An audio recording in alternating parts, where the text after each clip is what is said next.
So welcome all to today's session of switching. आज हम लोग स्विचिंग में कैंपस नेटवर्क डिजाइन के बारे में पढ़ेंगे.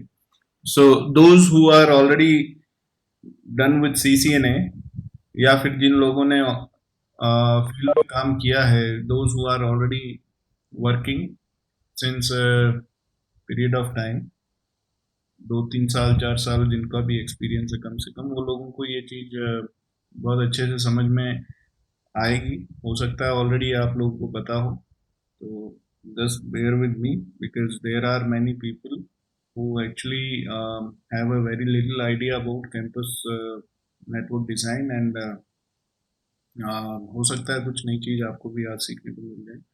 So let's begin. So guys,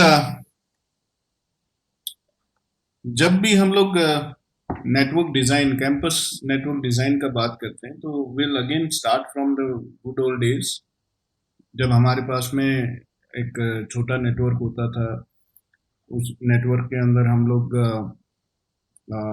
you all can see this diagram on my screen, a hub we are using to connect all these devices together, right? So using a hub, we are connecting few devices in our network. वो time पे networks का size भी छोटा होता था, तो a hub can be used as a to connect all these systems together. Okay, so this is how actually we used to connect devices in way back in the era where we had hubs in our network. Then gradually over a period of time, जब network, आपका campus network size बढ़ा और जब जरूरत पड़ी आपके network में ज्यादा डिवाइसेस को कनेक्ट करने की, तो हब्स जो थे वो बड़े ही इनसफिशिएंट से डिवाइस थे, जिनमें ब्रॉडकास्ट स्टॉर्म्स और कोलिजन्स का बहुत इश्यूज होता था, शेयर्ड बैंडविड्थ थी. तो हम लोग यूज करने लगे स्विचेस. स्विचेस में क्या था? स्विचेस में we can divide broadcast domain, single switch into multiple broadcast domains using VLANs. तो VLAN हम लोग लगा के और ब्रॉडकास्ट डोमेन छोटा कर सकते हैं. VLAN 10, 20 फॉर एन एग्जाम्पल आपके स्क्रीन पे आपको दिख रहा है. So switch is, what switch is doing? It is dividing the broadcast domain into multiple smaller broadcast domains. Every VLAN is a single broadcast domain in itself. So VLANs हम लोग बना के और ये काम कर सकते हैं. फिर जब आपके नेटवर्क का साइज और बढ़ा, तो आपने क्या किया? आपने मल्टीपल स्विचेस लगाए. मल्टीपल स्विचेस लगा के VLAN 10, 20, 30, 40 अलग अलग VLAN बना दिए आपने.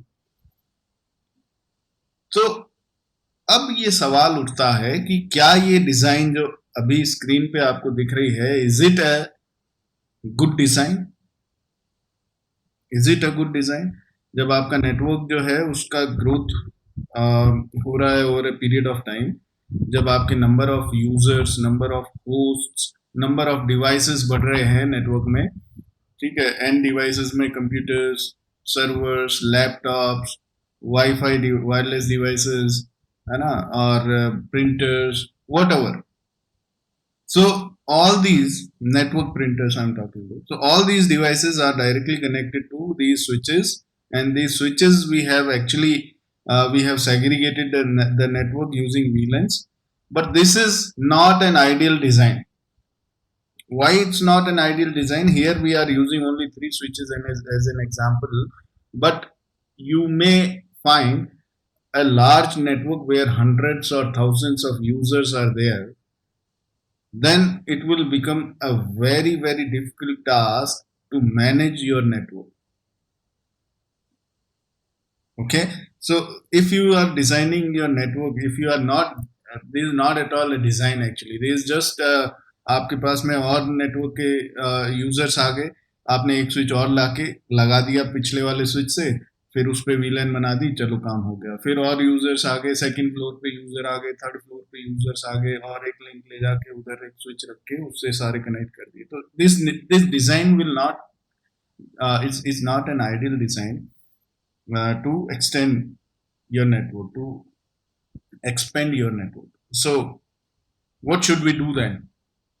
So, Cisco says कि नेटवर्क का डिजाइन जो है वो बराबर होने के लिए you need to have some ground rules in place. So, what are the ground rules? Now we have layers of your network.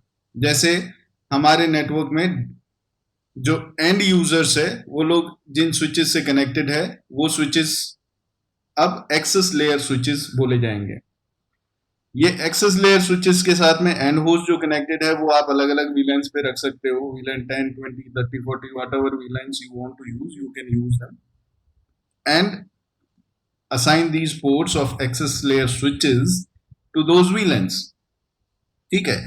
अब ये जो स्विचेस है आपने पिछले डायग्राम में देखा, एक स्विच को दूसरे से, दूसरे को तीसरे से, ऐसे करके आप कितना एक्सपेंड करोगे उसमें उतना ही ज्यादा इश्यूज आएंगे। अगर मान लीजिए ये लिंक फेल हो गया, ये लिंक फेल होने पर क्या होगा, आपके ये connectivity between these VLANs with these VLANs will not be there, and forget about inter VLAN connectivity. If you have a VLAN 10 user connected somewhere here on this switch or this switch, they won't be able to communicate. So ये बोला गया कि चलो ठीक है कोई बात नहीं, अभी क्या करो, सबसे पहले आप डिजाइन तैयार करो अपने नेटवर्क का। और वो डिजाइन में क्या होगा, डिजाइन में फॉलो करोगे आप सिस्को का रिकमेंडेड मॉडल, और वो रिकमेंडेड मॉडल में है लेयर्स। और जो लेयर आप यहां देख रहे हैं सबसे नीचे वो है एक्सेस लेयर। दो switches which are directly connected to end hosts or end users are called as access layer devices. Access layer devices को आप फर्दर कनेक्ट किए हो एक स्विच से जिसको हम लोग बोले distribution layer switch. Now distribution layer switch जो है वो आपको एक ऐसा मॉडल दे रहा है नेटवर्क में जहां पर आपके ये एक्सेस लेयर स्विचेस आपस में एक दूसरे से कनेक्ट नहीं होंगे। ये सारे access layer switches distribution layer switches से कनेक्ट होंगे और ये डिस्ट्रीब्यूशन लेयर स्विच आपस में इनके कम्युनिकेशन करवाएगा। तो अब जैसे VLAN 10 है, 20, 30, 40 whatever VLANs you have, if someone from VLAN 10 wants to communicate to VLAN 40, the traffic has to pass through this distribution layer switch and go to this switch. So what happens generally is, let me make a diagram. If we have an access layer switch, let's say 2 access layer switches, and if these access layer switches are connected to a distribution layer switch, these are access layer switches. Now if someone wants to come to your network from outside word कुछ भी हो सकता है, ये आप ही के लैन का part भी हो सकता है, ये बाहर से इंटरनेट से भी कोई यूजर आ सकते हैं। So if someone wants to reach to your devices, even if this switch fails, this link fails, whatever is happening to this LAN segment, it will not impact the traffic flow for this LAN segment. अगर आपका network का design कुछ ऐसा होता, ठीक है, एक switch से आगे और स्विच लगा दिए, उनसे और होस्ट लगा दिया आपने, ठीक है, ये स्विच को आपने इंटरनेट राउटर से कनेक्ट कर दिया। अभी क्या होगा, अभी अगर मान लीजिए आपका ये वाला स्विच फेल हो गया या ये स्विच फेल हो गया, तो ये आपका पूरा नेटवर्क आइसोलेट हो जाएगा, मतलब अनरीचेबल हो जाएगा। So to address this we have to have a standard model in place, and that's what Cisco is talking about. So distribution layer switch आप connect कर सकते हो, access layer switches जो है वो आपके distribution layer switch से connect होंगे, access to access कोई direct link नहीं होगा, and this is how Cisco recommends. अब Cisco कहता है आपका नेटवर्क जो है वो और बड़ा नेटवर्क है, ठीक है, जिसके अंदर बहुत सारे यूजर्स है, thousands and thousands of user, where you are using access a lot of access layer devices. मान लो आपने एक्सेस लेयर स्विचेस लगा दिए 10, 15, 20, 30 जो भी हैं, तो वो केस में आप ऐसा नेटवर्क डिजाइन करो. This is called as Cisco's 3-layer hierarchical model, where you have 3 layers: access layer, distribution layer, and core layer. Access layer devices will connect to distribution layer device, and distribution layer devices will go to core layer device. They will connect to core layer device. So this is the recommended model from Cisco. If you have a large enterprise network, then you should follow this model. So why to follow this model, we'll come to the point. But what happens here, what is happening here is, these access layer switches, as you can see, there is no connectivity, direct connectivity between these access layer switches. They are connecting to distribution layer switches, and then distribution layer switches are further connecting to core layer switches. So how the traffic will flow now? If a user connected to a system, let's say ये वाला जो switch है, इस पे VLAN 10 के 2 member है, इनको आपस में communicate करना है, तो the communication will happen through this switch itself. But if in case a user connected to this switch wants to communicate to a user connected to a different access layer switch, then क्या होगा? The traffic will go to access layer switch, then access layer switch will forward it to distribution layer switch, then it will go to the other access layer switch, and then to end host.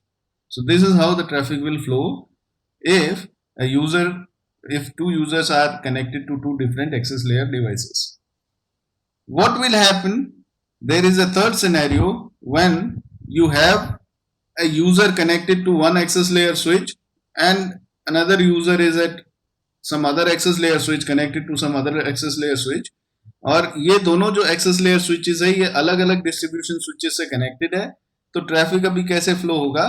Access layer switch, and host to access layers to distribution, distribution to core, distribution, access and host. So this is how the traffic flow will happen. So why we are doing all this? The very important question here is, हम लोग ऐसा क्यों कर रहे हैं, complex क्यों बना रहे हैं? ये लेयर डाल दिए 3 लेयर, और फिर जो ट्रैफिक है वो ऐसा ऊपर होके नीचे आएगा, है ना? So this is a very genuine and basic question. But see, हम लोग इसे कॉम्प्लेक्स नहीं बना रहे हैं. अब ये एक स्टैंडर्ड डिजाइन जो आप लोगों को दिख रही है, this is to actually simplify your network, not to make it complex. What generally happens in a layer 2 environment and layer 3 environment, you all are aware of it. So we'll talk about it again. So when I say access layer, so access layer जो switches होते हैं उसके कुछ functions होते हैं. Now these functions are very straightforward and self-explanatory. What the functions are: the main function of the access layer is to connect all end devices like computers, laptop, access points, IP phones, printers, and all these devices can directly hook to your access layer device.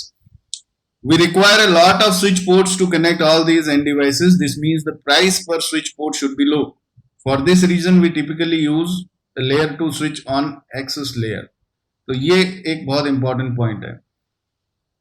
हमारे network में बहुत सारे and host है ना? जैसे ये example दिया हुआ है, computers, laptops, access points, printers, IP phones, whatever. All these devices will connect to your access layer switch. और आपके कंपनी में अगर मान लो 1000 यूजर है, तो आपको वो उतना पोर्ट चाहिए कनेक्टिविटी के लिए. ठीक है, आपको इतना पोर्ट चाहिए. 1000 users, then some access points, some IP phones, some printers are hanging on your access layer switches, then you need those many ports also on your access layer switches.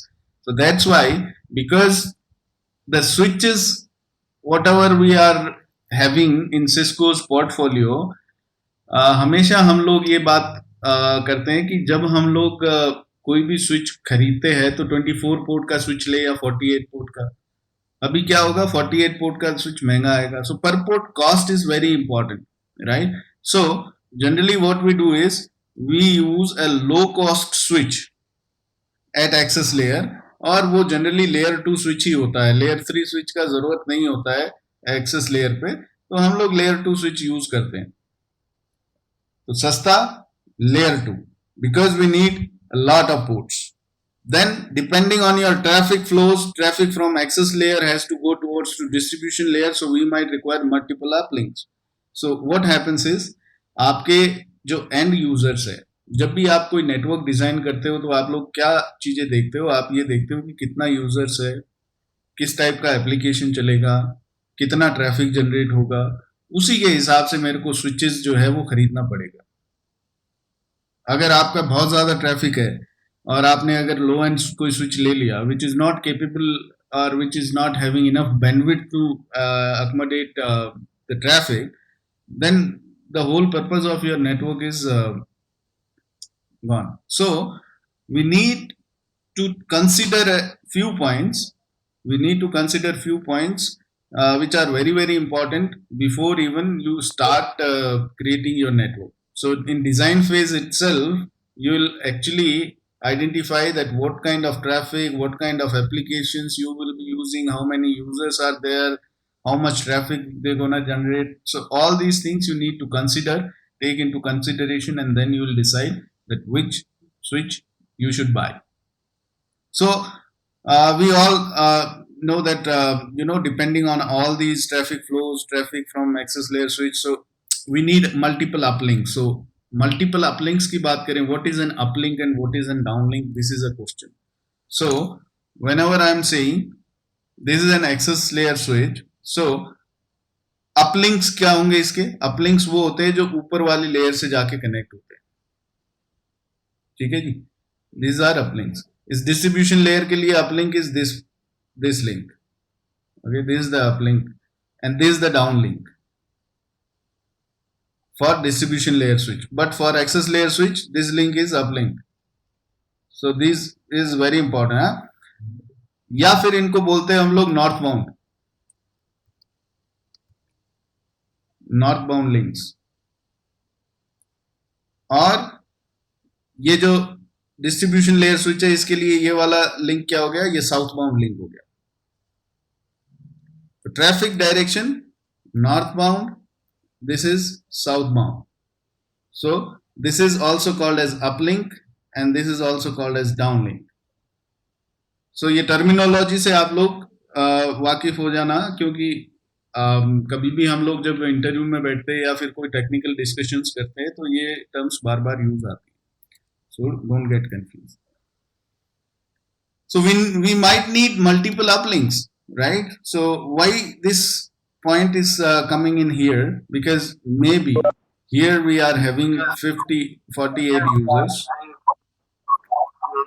40 OP mute कर लो please.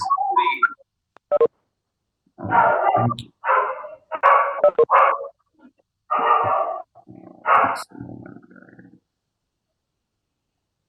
All right. So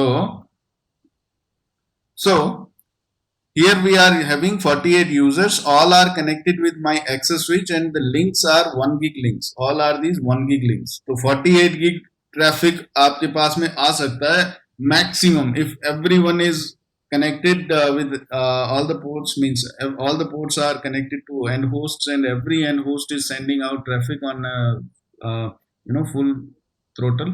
तो आपका 48 gig traffic आ सकता है. तो आपका ये link जो है जो डिस्ट्रीब्यूशन लेयर से कनेक्ट हो रहा है, ये लिंक कितने गिग का है? ये लिंक हो सकता है आपका 10 गिग का, है ना? तो अगर ये आपका 10 गिग लिंक है तो this is not enough. There are 48 gig the expected traffic, the maximum expected traffic which should come out of this access link, access layer switch to distribution layer switch. On this link it can be up to 48 gig. तो actual में क्या होता है कि हाँ, इतना सब कुछ तो हम लोग प्लान नहीं कर सकते कि जितना एंड यूजर है उनका मैक्सिमम बैंडविड्थ कितना दे रहे हैं और उस पर कितना. फिर भी कुछ ओवर सब्सक्रिप्शन को कंसिडर करके हम लोग ऐसा करते हैं कि 10 gig, if 10 gig is not enough, then what we can do, we can connect 2 links to this distribution layer switch so that 10 gig 20 gig हो जाएगा. या फिर 3 लिंक आप कनेक्ट कर लो या फिर 4 लिंक आप कनेक्ट कर लो, बंडल कर लो उनको. वो हम आगे बात करेंगे. इस बंडल को हम लोग बोलते हैं ईथर चैनल या पोर्ट चैनल. तो 4 पोर्ट आपने अगर बंडल कर दिए तो 40 gig आपको मिल गया, which is good enough. right? Because all the time all the people are not sending out traffic, and that too on the maximum limit. So this is good enough. So that's what they are talking about here. We might require multiple uplinks, so that's fine. Then one point comes here is about power over ethernet ports.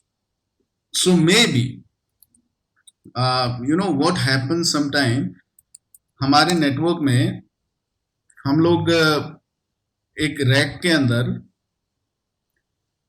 Let's say okay, wireless access points आप सब लोग जानते हैं ना. Wireless access points are always, you all have, if you have a broadband connection तो आपके घर में भी एक वायरलेस एक्सेस पॉइंट रहता है ना. वैसे ही आप अगर मान लीजिए कहीं भी किसी कैंपस में जाएं एंटरप्राइज में, तो वहां पर आपको वायरलेस एक्सेस पॉइंट्स ऐसा वॉल पे माउंटेड रहते हैं, ऊपर फ्लोर पे या किधर भी. सो वायरलेस एक्सेस पॉइंट्स के लिए, या फिर आईपी फोन्स भी आपने देखे होंगे. आईपी फोन का कनेक्टिविटी या वायरलेस एक्सेस पॉइंट का कनेक्टिविटी कैसे होता है? ये एक एक्सेस लेयर स्विच है मेरा, इस एक्सेस लेयर स्विच से मेरा आईपी फोन कनेक्ट हो गया, या फिर मेरा वायरलेस एक्सेस पॉइंट कनेक्ट हो गया, तो एक केबल आती है और वो इनसे कनेक्ट हो जाती है. अब ये ऐसी ऐसी जगह पे रहते हैं एक्सेस पॉइंट्स जहां पे हो सकता है आपके पास में पावर के लिए कोई प्लग ना हो. There is no power point, power के लिए पॉइंट ही नहीं है.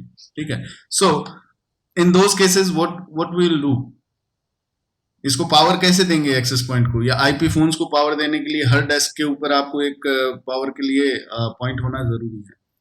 तो सिस्को ने क्या किया, सिस्को ने कहा okay we will solve this issue कि हर जगह पे आपको पावर अवेलेबल नहीं है. एक्सेस पॉइंट आप मान लीजिए छत पे कहीं लगा दिए, अभी उधर पावर के लिए कुछ ऑप्शन नहीं है.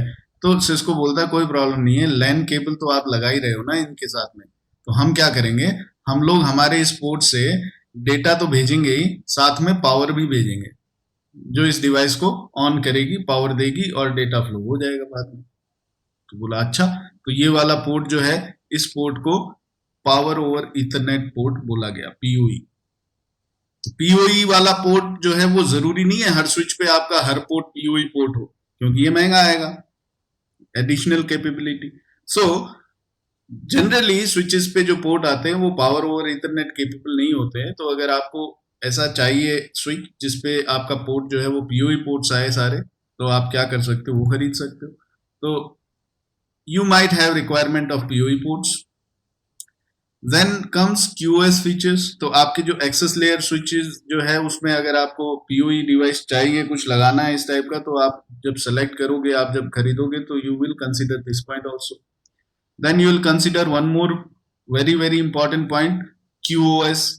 आपका जो ये आईपी फोन कनेक्टेड है इस स्विच के साथ में, इस आईपी फोन से जो वॉइस ट्रैफिक आ रहा है, वो वॉइस ट्रैफिक को हमेशा हम लोग प्रायोरिटी क्यू में रखते हैं. ठीक है, voice traffic will always go with a priority.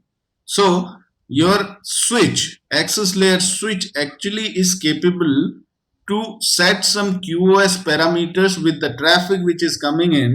As soon as it hits to your switch port, switch उसको जो आपका वॉइस ट्रैफिक आ रहा है उसको समझ के, आइडेंटिफाई करके, और उसके साथ में कुछ QoS पैरामीटर सेट करने लायक होना चाहिए. तो QoS समझना चाहिए आपके स्विच को. So that feature should be there in your switch, specially for VoIP traffic, voice over IP traffic, which is coming from your IP phones or from some applications, whatever. Then security, that is again a very important point. तो क्योंकि ये आपका access layer switch is the entry of your network, you might want to protect DHCP or ARP or spanning tree from malicious devices. So what can happen? Generally आपका ये जो switch है, इससे कोई भी connect होके अपना लैपटॉप को DHCP सर्वर बना दे, और DHCP सर्वर बना देगा तो क्या होगा, कोई भी उससे जब आपके स्विच से कनेक्ट होगा एंड होस्ट, तो वो एंड होस्ट कनेक्ट होने के बाद में आईपी मांगेगा, और आईपी जो है वो जेन्युइन DHCP सर्वर के पास भी जाएगा, इधर भी आएगा रिक्वेस्ट, मान लो इसने आईपी असाइन कर दिया फिर. तो ऐसा करके, मतलब ये हम लोग पढ़ेंगे लेयर 2 में, जब सिक्योरिटी हम लोग पढ़ेंगे तो will discuss about this in detail. But this is very very important कि आपके जो स्विचेस है, they should be capable to provide some layer 2 security mechanisms, और एटलीस्ट एट एक्सेस लेयर पे सिक्योरिटी मैकेनिज्म कुछ प्रोवाइड करा पाए इस टाइप के इश्यूज के लिए। आर कोई आर ब्रॉडकास्ट सेंड कर रहा है ना। अब आर से भी अटैक हो सकते हैं, हम लोग अटैक्स के बारे में जब पढ़ेंगे सिक्योरिटी में, then I will explain it. Then spanning tree from malicious devices, है ना। कोई अपना यहाँ पर डिवाइस लगा के आपके स्विच के साथ में इस पोर्ट पे डिवाइस लगाया, उस डिवाइस पे उसने कोई एप्लीकेशन डाला और उससे बीपीडीयू जनरेट करवा रहा है। Now this is an access port. Access port पे BPDU is not expected, but it is sending out BPDU। और मान लो कि ये पोर्ट जो है आपका, ये अगर ऑटो नेगोशिएट हो गया इस सिस्टम के साथ में और इसने ट्रंक बना दिया, तो फिर हर वीलैन का ट्रैफिक, कोई भी वीलैन ब्रॉडकास्ट करेगा किसी भी वीलैन का बंदा, तो वो ब्रॉडकास्ट ट्रंक पोर्ट पे भी जाता है और वो डेटा इधर भी आएगा और ये स्निफ कर सकता है उस डेटा को। So I am giving you very simple high level overview that things like these can happen। So security, QoS, power over ethernet, है ना, और ये सारे कैपेबिलिटीज आप पहले कंसिडर करेंगे आपको क्या चाहिए और उसके हिसाब से आप लोग एक्सेस लेयर के डिवाइसेस को प्लान करेंगे कौन सा डिवाइस आपको लेना है। Then comes distribution layer, and distribution layer switches are basically those switches where the access switches will go and hooked up। तो एक्सेस लेयर स्विच पे हमने देखा कुछ सर्टेन रिक्वायरमेंट्स को कंसिडर करके और फिर उसे चूज करेंगे। वैसे डिस्ट्रीब्यूशन लेयर पे भी हमें कुछ रिक्वायरमेंट्स रहती हैं, उनको कंसिडर करना है नहीं करना है, और जिन जिनको कंसिडर किया उसके हिसाब से आपको ये परचेस करना पड़ता है। तो distribution layer connects the access and core layer together. So when we are talking about 3-layer model, तो कोर लेयर ऊपर है, एक्सेस लेयर नीचे, डिस्ट्रीब्यूशन लेयर बीच में, तो ये दोनों लेयर्स को कनेक्ट करता है। Since this is where we aggregate the access layer, we need sufficient bandwidth up to core layer। तो हमने वही बात करी थी कि हमारे पास में इधर जब एक्सेस लेयर के स्विचेस जाके डिस्ट्रीब्यूशन लेयर से कनेक्ट होंगे, वो जाके कोर लेयर से कनेक्ट होंगे, है ना। तो यहाँ से जो यूजर्स का ट्रैफिक आएगा, वो ट्रैफिक के लिए ये लिंक इनफ है या नहीं, ये तो ठीक है, चलो आपका ये स्विच के सारे यूजर्स का ट्रैफिक आ रहा है, पर ये डिस्ट्रीब्यूशन से कोर के बीच में जो ये लिंक है उसके पास तो ये यूजर्स का ट्रैफिक भी है, और अगर कुछ स्विचेस लगे हुए एक्सेस लेयर पे उन यूजर्स का ट्रैफिक भी आएगा। तो this link should be able to handle huge amount of traffic, right. So distribution layer switch जो है उसका पोर्ट कैपेसिटी कितना है वो आपको कंसिडर करना है, ठीक है, sufficient bandwidth. Then typically the distribution layer switch is where we use routing. This is where we terminate the VLANs from the access layer. Now this is very very important and आप इसको समझना, क्योंकि कई बार users मतलब engineers को problem क्या होती है, उनको ये नहीं समझ आता है कि लेयर 2 जो है वो कहाँ तक चलाएंगे, फिर लेयर 3 को कहाँ चलाएंगे, लेयर 2 को कहाँ तक एक्सटेंड करना है, फिर लेयर 3 को कहाँ से शुरू करना है ना। लेयर 2 जो है उस पे जो ट्रैफिक चल रहा है, वो लेयर 2 ट्रैफिक जो है उसके लिए गेटवे कौन होगा, है ना। ये बहुत सारी चीजें आती हैं दिमाग में, तो इन सब चीजों का जवाब अभी हम लोग डिस्कस करने जा रहे हैं। So it is very very important. So this is my access layer switch, and some hosts are n hosts are connected here. Similarly, we have another access layer switch, few hosts are connected here, they are connected to a distribution layer switch, and then this distribution layer switch is connected to a core layer switch। So generally हम लोग क्या करते हैं, हम लोग layer 2, ये सारे जो है ये सब लेयर 2 ट्रैफिक ही जनरेट होगा इधर से VLANs में, है ना। ये VLAN 10, ये VLAN 20, let's say these are in VLAN 20, these are in VLAN 10। So now what will happen? Okay, all right, so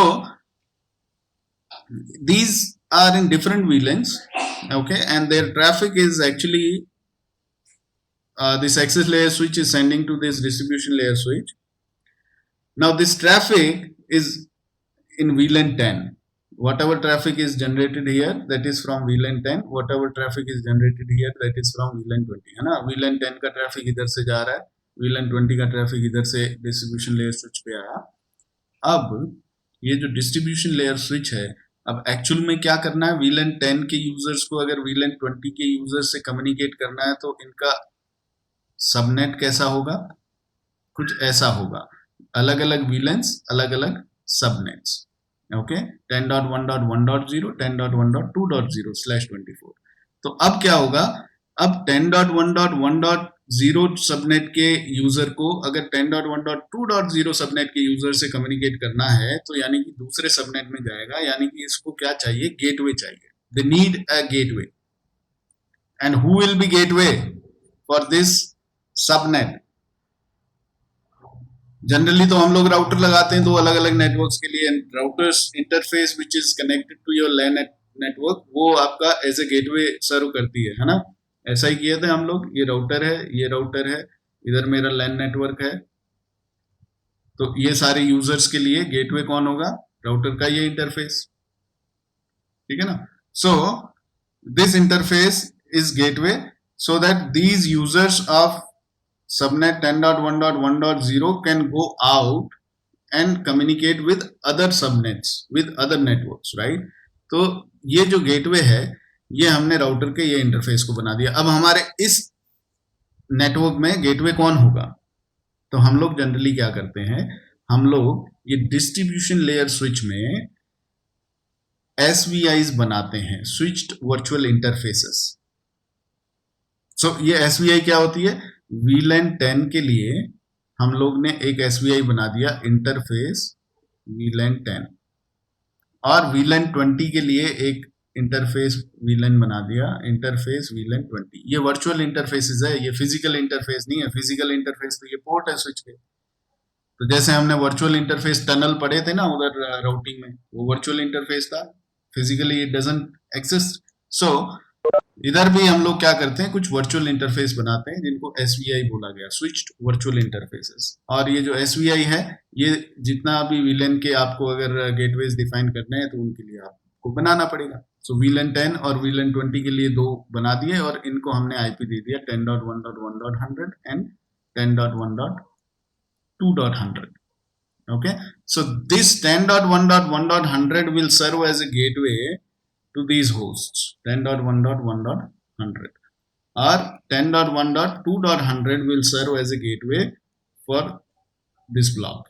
So आपका ये डिस्ट्रीब्यूशन स्विच जो है, now this is actually acting as a gateway for your LAN networks, whatever VLANs you have, right? So ये जब communication करवा रहा है VLAN 10 के और VLAN 20 के यूजर्स को आपस में, तो उसे हम लोग क्या बोलते हैं, इंटर VLAN राउटिंग। तो ये इंटर VLAN राउटिंग का काम कौन करवा रहा है, डिस्ट्रीब्यूशन लेयर स्विच, और डिस्ट्रीब्यूशन लेयर स्विच पे हमने गेटवेज डिफाइन कर दिए। तो यहां से यहां तक हमारा चल रहा है L2 ट्रैफिक, और डिस्ट्रीब्यूशन लेयर स्विच से कोर के बीच में मैं जनरली चलाता हूं L3 लेयर 3। तो उसकी भी बात करेंगे अभी फिलहाल ये समझ में आया या नहीं, यस और नो? अभी तक जो हमने पढ़ा आज, इज देयर एनी डाउट? समझ में आया, यस और no?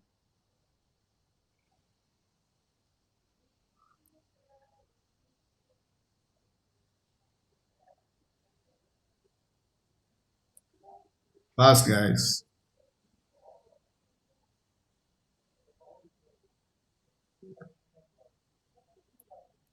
Okay. All right. So let's go back to the slide. So distribution layer is where we use routing. तो access layer switch पे तो routing हम लोग किए नहीं, routing हम लोग करते distribution layer के switch पे।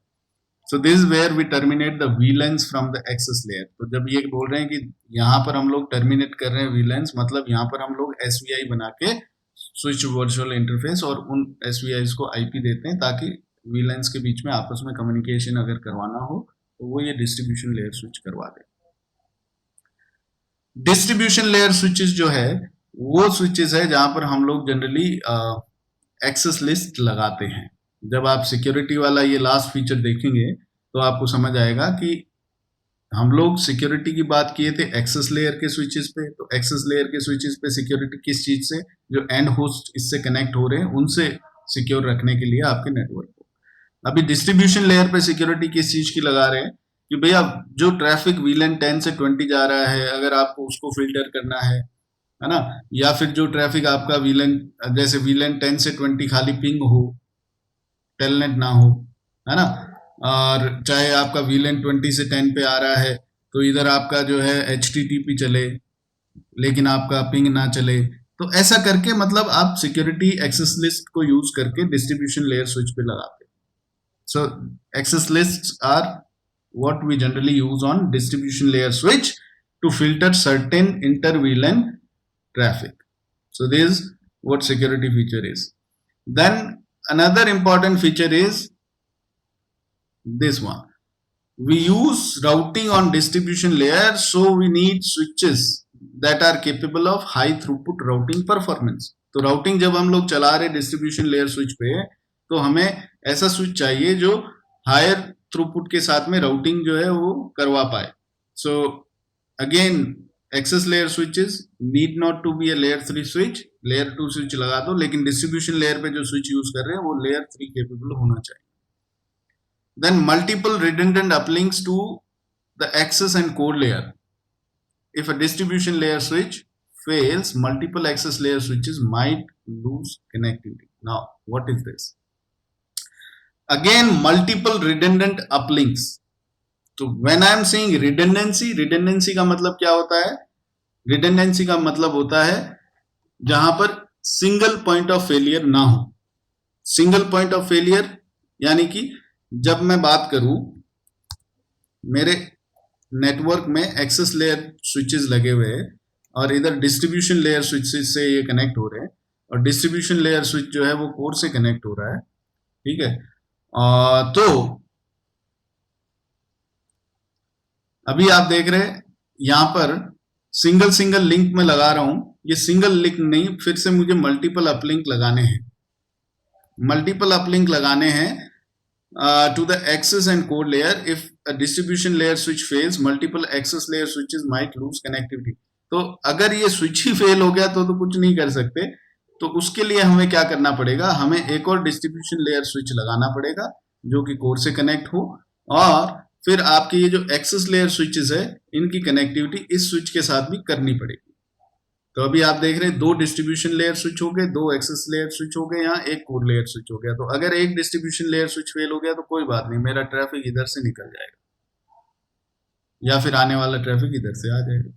So even if a link fails or a device fails, you should always consider these failure scenarios whenever you design your network.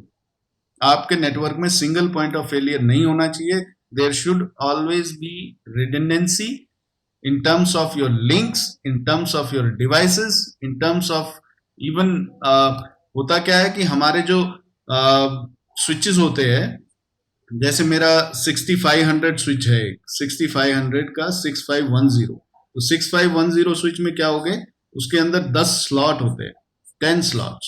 जब मैं बात करता हूं 6504 या 6518 या 6510, तो ये जो लास्ट के जो ये 2 डिजिट है ना, ये डिजिट क्या बता रहे हैं, number of slots in your chassis. 6500 का जो चेसिस है उसमें कितना स्लॉट्स अवेलेबल है, ये नंबर वो दिखाता है। तो अगर मेरे पास में 10 स्लॉट वाला चेसी है तो मैं उसमें 10 स्लॉट लगा सकता हूँ, 10 लैन कार्ड लगा सकता हूँ। तो लैन कार्ड किस लिए होते हैं, why we use LAN cards, ports है वो। लैन कार्ड में आपको पोर्ट मिलते हैं, जितना पोर्ट आपको चाहिए जरूरत है उस हिसाब से आप अपना लैन कार्ड लगाएं। आपको अगर 10 पोर्ट्स चाहिए तो आप एक 16 पोर्ट का लैन कार्ड लगा दो, 24 पोर्ट का लगा दो। अगर आपको मान लो 50 पोर्ट चाहिए तो आप 24 के 3 लगा दो, या 48 के 2 लगा दो, है ना। तो depends on your requirement, you actually plug in line cards. This is not LAN card, this is line card, I'm sorry, line cards. तो line cards are generally for data traffic या फिर data plane पे काम करते हैं line cards, जो आपके data के ट्रैफिक को यानी स्विच करने का काम कर रहे हैं, ट्रैफिक फ्लो जो मैनेज कर रहे हैं। एक होता है हमारे चेसिस में सुपरवाइजर इंजन। सुपरवाइजर इंजन किस लिए होता है? कंट्रोल प्लेन के लिए। तो सुपरवाइजर इंजन क्या करता है? Supervisor engine is the intelligence, the brain of your chassis. तो सूप इंजन आप लगाओगे और उसके साथ में आप लाइन कार्ड लगाओगे। तो इस चेसी के अंदर भी आप रिडंडेंसी रखिए। आप सुपरवाइजर इंजन भी दो लगाइए, supervisor engine 1 and supervisor engine 2, soup 1 soup 2, दो सूप रखिए, ताकि अगर एक सूप फेल भी हो गया तो आपका जो चेसी है वो डाउन नहीं होगा, कंट्रोल प्लेन आपका डाउन नहीं होगा चेसी में, आपका सूप 2 जो है वो टेक ओवर कर लेगा। लाइन कार्ड आप रिडंडेंट रखिए। आपका जो ये मान लीजिए एक्सेस लेयर का जो स्विच है, ये एक्सेस लेयर के स्विच से एक डिस्ट्रीब्यूशन लेयर के स्विच पे मैंने ये लगा रखा है, तो क्या करो आप दो लिंक लगाओ। ये डिस्ट्रीब्यूशन लेयर स्विच है मेरा 6500, है ना। तो आप क्या करोगे, आप एक्सेस लेयर से जो ये डिस्ट्रीब्यूशन लेयर का स्विच है इस पे दो लिंक लगा रहे हो, तो दो लिंक कहां लगा रहे हो? एक लिंक आप लगाओगे इस लाइन कार्ड पे, दूसरा लिंक लगाओगे आप इस लाइन कार्ड पे, ताकि अगर ये लाइन कार्ड फेल हो गया तो आपका ये दूसरे लाइन कार्ड से काम चलता रहेगा। सो redundancies in your network are at several levels. आपके हार्डवेयर रिडंडेंसी मतलब एक ही चेसी है उसके अंदर आप redundant supervisors, redundant line cards रख सकते हैं। आपका लिंक्स का रिडंडेंसी हो सकता है, एक लिंक नहीं आप दो लिंक लगाइए, चार लिंक लगाइए। आप डिवाइसेस को रिडंडेंट कर सकते हैं कि डिवाइस ही मतलब चेसी में दो ले लूं, एक चेसी दो चेसी, है ना। तो कोई एक चेसी अगर फेल हो गया तो ऐसा करके eight so many levels you need redundancy in your network. So here we are talking about redundant uplinks to the access and code layer. So connectivity lose ना हो उसके लिए, ठीक है। अगेन क्यूओएस फीचर्स चाहिए। जो क्यूओएस पैरामीटर्स लेके access layer से मेरा ट्रैफिक आ रहा है, यहाँ पर क्यूओएस मार्किंग कर दी उसका, तो वो क्यूओएस मार्किंग लेकर जब ट्रैफिक इस डिस्ट्रीब्यूशन लेयर स्विच पे आए तो डिस्ट्रीब्यूशन लेयर स्विच को भी समझ में आनी चाहिए क्यूओएस। नहीं तो वो क्यूओएस ट्रैफिक कोई मार्किंग लेके आ रहा है और कोई नॉन क्यूओएस ट्रैफिक आ रहा है मतलब बिना मार्किंग के, तो सबको वो बराबर ही हैंडल करेगा। फिर आपका जो सारा मोटिव था कि मेरा वॉइस ओवर आईपी ट्रैफिक को प्रायोरिटी मिलना चाहिए, वो सब फेल हो जाएगा। तो your distribution layer switch should actually understand QoS also. So these are some basic things which you will consider while choosing a distribution layer switch. And the third one is core layer. So core layer का जो device है जो top पे बैठा है, so core layer aggregates all different distribution layer switches. So this is the backbone of our network. तो आपके network में जितना भी डिस्ट्रीब्यूशन लेयर स्विचेस है वो सब कोर लेयर पे कनेक्ट होंगे। If you have multiple distribution layer switch, all switches will connect to your core layer. Then this means the switches in core layer should be able to handle all traffic from the distribution layer switches. So also if core fails, all connectivity between distribution layer will be impossible. So core अगर fail हो गया तो आपके ये distribution layer जो है वो इधर इनसे communicate नहीं कर पाएगा, है ना। ये आपस में कोई भी तीनों distribution layer के switches communicate नहीं कर पाएंगे if core fails. तो कोर लेयर पे भी हमें रिडंडेंसी चाहिए, उसकी भी हम बात करेंगे। सो कोर लेयर जो डिवाइस है उस पे हाई बैंडविड्थ थ्रूपुट रिक्वायर्ड, क्योंकि इसके पास सबसे ज्यादा ट्रैफिक आने वाला है। कब आएगा इसके पास सबसे ज्यादा ट्रैफिक? जब मेरे पास में कुछ इस टाइप का नेटवर्क है, ये मेरा campus access layer switches, access layer switches के साथ में कुछ होस्ट्स कनेक्टेड है। These hosts, these access layer switches are connected to distribution layer switches like this.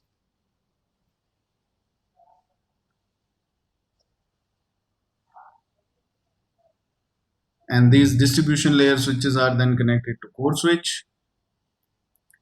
And if I have another building in the same campus where I have similar kind of setup,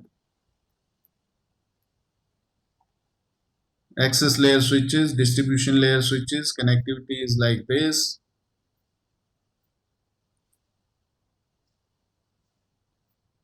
And if I want to connect these two networks in different buildings together, मैं क्या करूंगा, मैं core से core पे connect कर दूंगा एक link. तो अब क्या होगा, जितना भी इधर का ट्रैफिक अगर मान लो दूसरी बिल्डिंग के यूजर्स के लिए ट्रैफिक है, तो वो सारा इस लिंक पे जाएगा, इधर का ट्रैफिक भी इधर आएगा।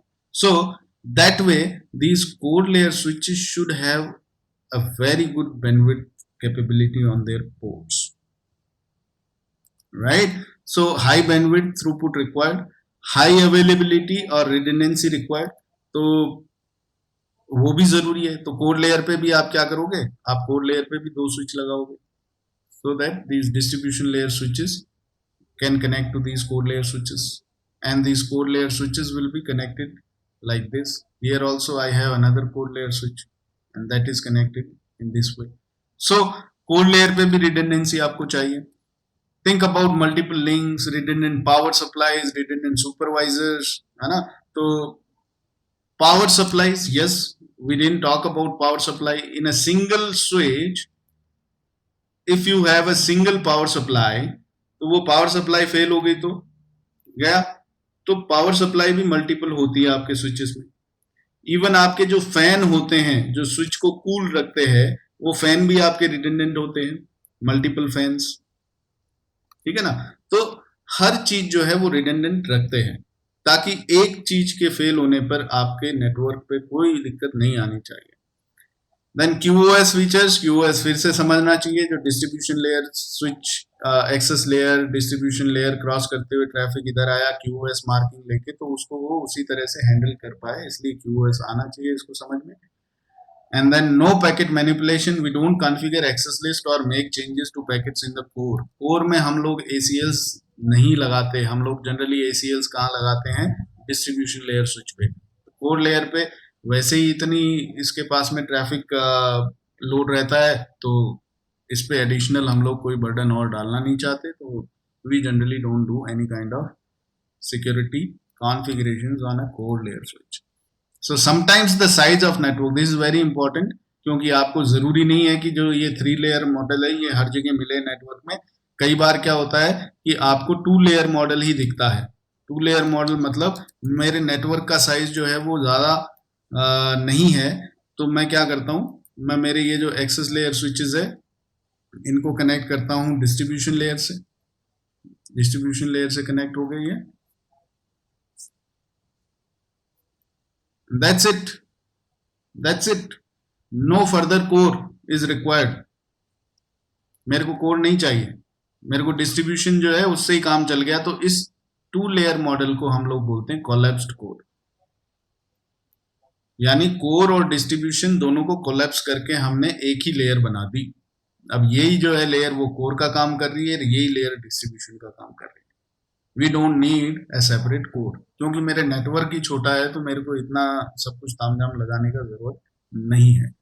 सो sometimes you might find this. Any doubt still now? समझ में आया, यस और no? So Govind says if core fail, हाँ तो गोविंद कोर फेल अगर हो जाएगा तो मेरे पास में कोर पे भी रिडंडेंट डिवाइस में रखता हूँ, ठीक है? तो कोर का एक डिवाइस फेल हो गया तो कोर का दूसरा डिवाइस टेक ओवर कर। सर वो पहले पहले पूछ लिया था आपसे। ठीक है, कोई दिक्कत।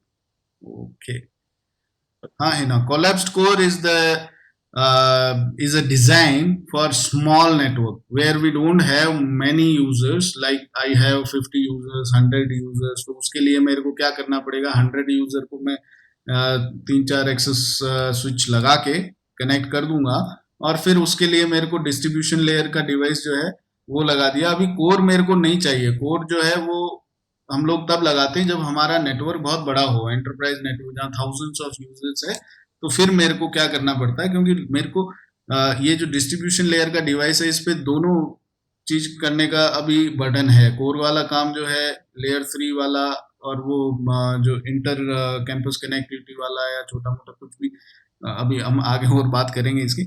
कोर का भी और डिस्ट्रीब्यूशन लेयर का भी, दोनों का काम ये संभाल लेगा। लेकिन अगर आपका बहुत बड़ा नेटवर्क है तो यहाँ पर ACL भी हम लगा रहे हैं, यहाँ QoS भी ये मैनेज कर रहा है, यहाँ पर ये डिस्ट्रीब्यूशन लेयर स्विच जो है इस पे ट्रैफिक भी बहुत ज्यादा स्विच हो रहा है।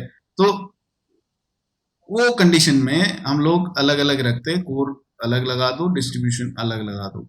जब नहीं है इतना उन पे काम, तो फिर आप क्या कर सकते हो, छोटे नेटवर्क में ये डिस्ट्रीब्यूशन तक ही आप रखो, कोर लगाने की जरूरत नहीं है। और इस डिजाइन को हम लोग कोलैप्स्ड कोर बोलते हैं, जहां डिस्ट्रीब्यूशन स्विच ही जो है उसको कोर प्लस डिस्ट्रीब्यूशन मान लिया गया है। Suresh is asking, is netting supported on layer 3 switches? Netting switch पे नेटिंग भाई कभी करके देखी नहीं, पर हो तो जानी चाहिए। I am not sure, but why you want to do NATing? NATing तो हम जनरली राउटर पे करते हैं। अभी जैसे ये स्विच है मेरे पास,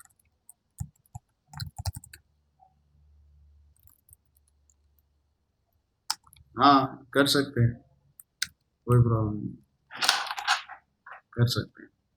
लेकिन करते नहीं है ना हम लोग। जनरली क्या करते हैं कि कोर है, कोर से आगे क्या लगता है, हमारे नेटवर्क का डिजाइन कैसा है, कोर है, कोर से आगे हमारा राउटर लगेगा, है ना, राउटर से आगे आपका फायरवॉल लगेगा, है ना, फायरवॉल इधर लगा सकते हैं ना, इधर राउटर लगा दिया, आगे सर्विस प्रोवाइडर लग गया, फिर आपका इधर DMZ वगैरह कुछ बनाना है तो DMZ आप लगा दोगे, फिर आप ये आपका इनसाइड नेटवर्क हो गया। तो फिर आप जनरली या तो फायरवॉल पे या फिर राउटर पे नेटिंग करते हो, है ना।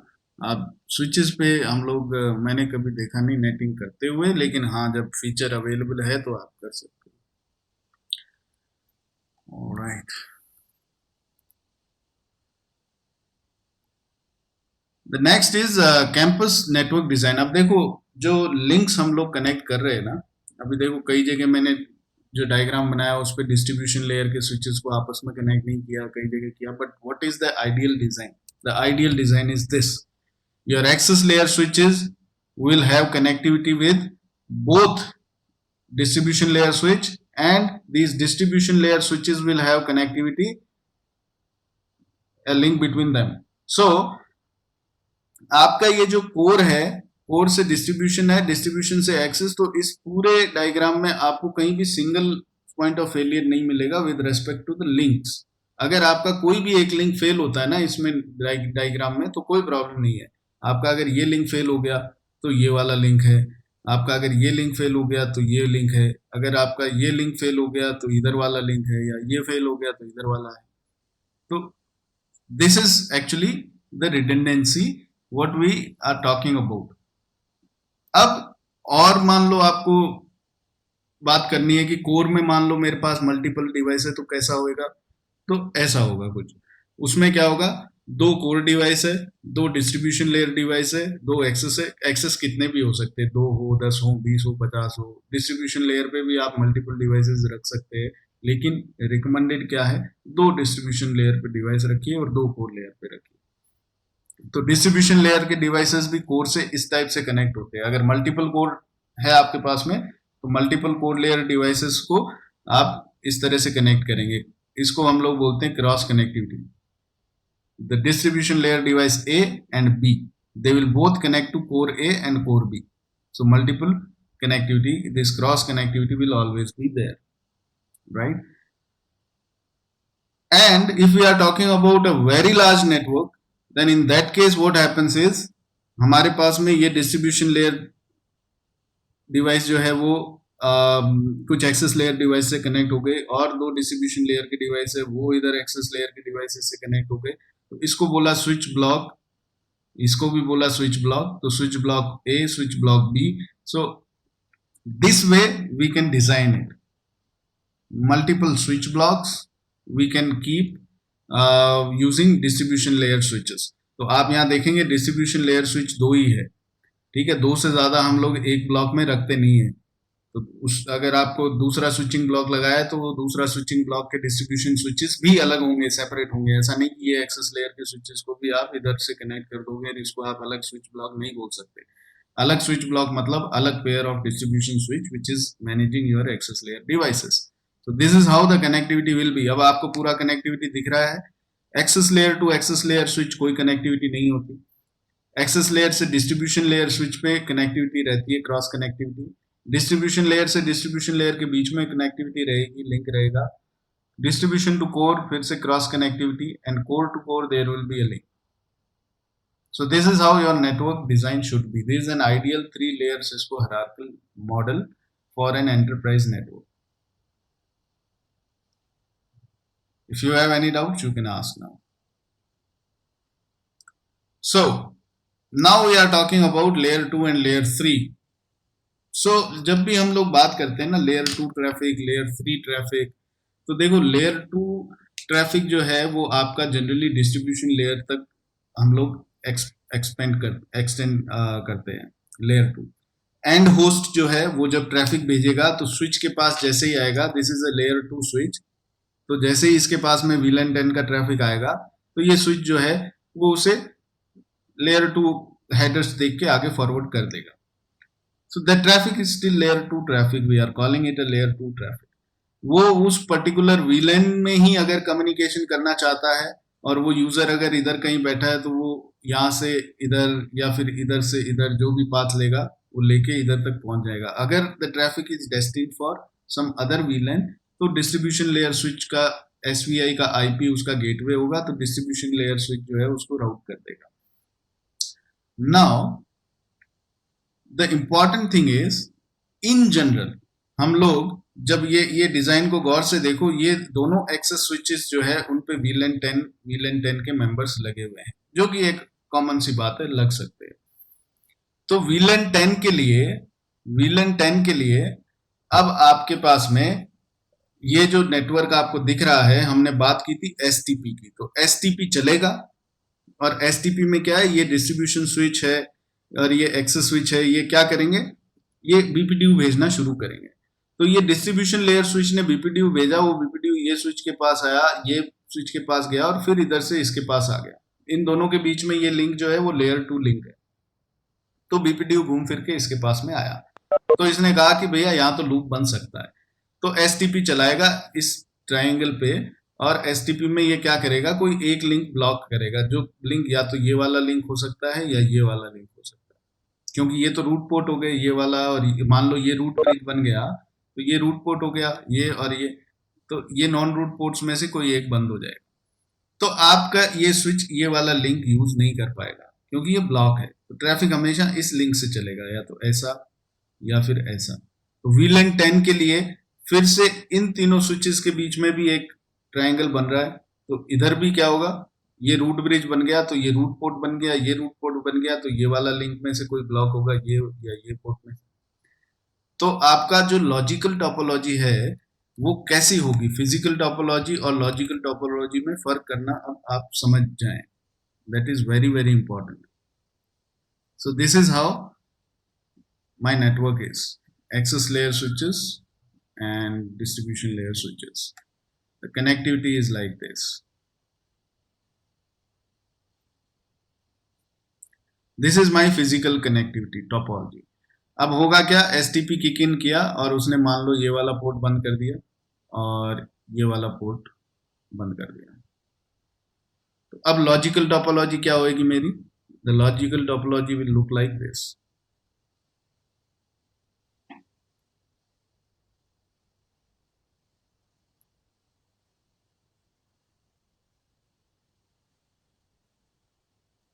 Like this.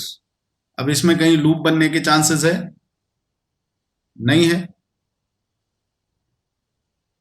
अब अगर किसी होस्ट को इधर से इधर कम्युनिकेशन करना है, होस्ट A to B, तो वो ट्रैफिक किधर से जाएगा, वो ट्रैफिक जाएगा इधर से,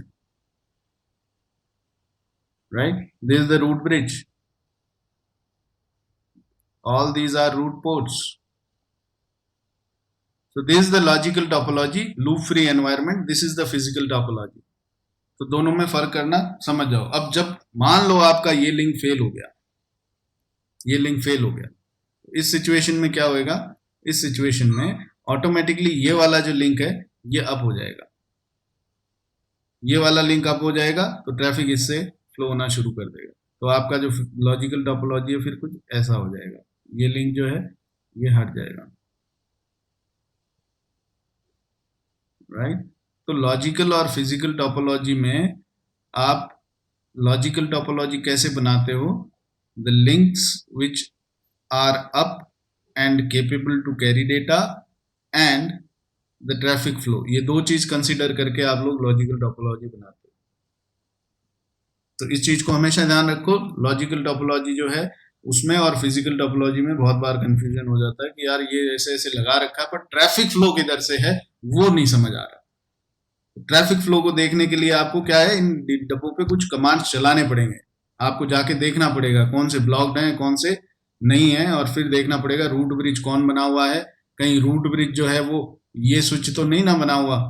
अगर ये रूट ब्रिज बन जाएगा तो ये रूट ब्रिज बन जाएगा तो इसके तो सारे लिंक अप होंगे जी, ये लिंक भी ये लिंक भी, तो डाउन किसके होंगे फिर लिंक? ये रूट ब्रिज बन गया तो ये रूट पोर्ट हो गया, ये रूट पोर्ट हो गया, तो इन दोनों में से कोई लिंक बंद हो जाएगा, ये बंद हो गया मान लो, ठीक है जी, और ये लिंक तो रहेगा ही। और ये वाले सेगमेंट पे, ये वाले सेगमेंट पे कोई ट्रायंगल और कोई बन रहा है नहीं, इधर इधर कोई ट्रायंगल नहीं बन रहा, तो ये लिंक बंद हो गया। तो इससे क्या होगा, आपका लूप फ्री एनवायरनमेंट कैसा, लॉजिकल टोपोलॉजी कैसा दिखेगा, ऐसा। अभी इस टोपोलॉजी में कोई लिंक लूप बन सकता है? नहीं बन सकता। लेकिन this is not the ideal situation.